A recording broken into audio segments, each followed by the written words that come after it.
مولا د مفتی په نظر ګوري نو چې دته د یو بړو د یو خنزیر په نظر اکثر بری جماعت کې بری مخ کې سب پیچینا سي اکثر دا منافق متل کې وي د چرګ د مال کې سټلو سره سکاري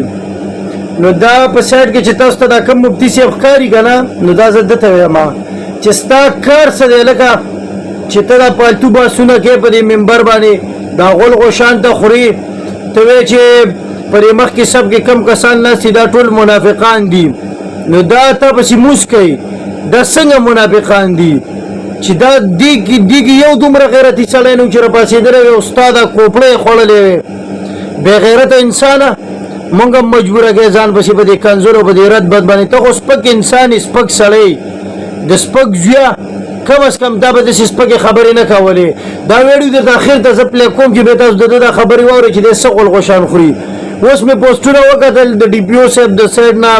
دا اډر شوی دی چې دی په هر ځای کې دی ارسټ کوي نو بې غیرته انسانه چې تا ارسټ کړي که نه ستا په مخ باندې به څه پاتې شي تا به څومره بېعزته کړي څومره به دې ووهي څومره به دې وټکوي څومره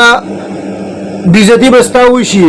نو ته ځان دومره مشهور کېدو لیونی کړی چې زه ځان په کومه طریقه مشهور کړم مولا سړی به جومات کې غونه کړه نو بیا به ډېر مشهور شي بغیرت انسانه چې د مسالو طریقه نه درځي د امامتیا طریقه نه درځي د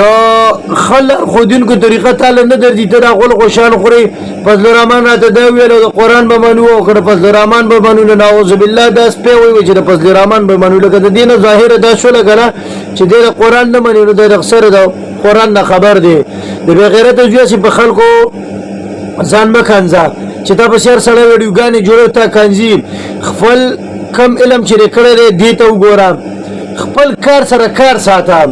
د ځان نه راته ډېر د ورکټر بچی مه جوړوه چې ته اوس یو غلغوشان خورې بل غلغوشان خورې زما ډي پي او صاحب د دا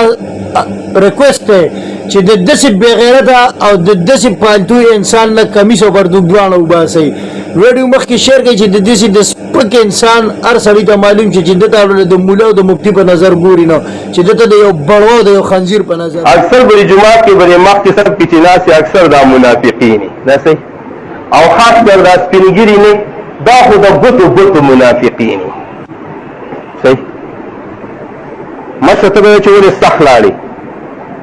په جماعت کې امام د دې سپینګرو د لاسه تنګ دا غرمیږي لکه دا وراول سپی په شا ومه به شروع کړي زه یم چې زور پنډه دی در سره یې نو کپړې ولې غار کې دا سپینګري د جومات نه ټول اوټ کړي دا لیوني دي دا جومات کې مه پرېږدئ کور یې لمونځ کوئ تر د رابۍ په خوا کې مه راځئ جوماتونو چې ګیرې سپینه شوه طالب جومات کې مه پرېږده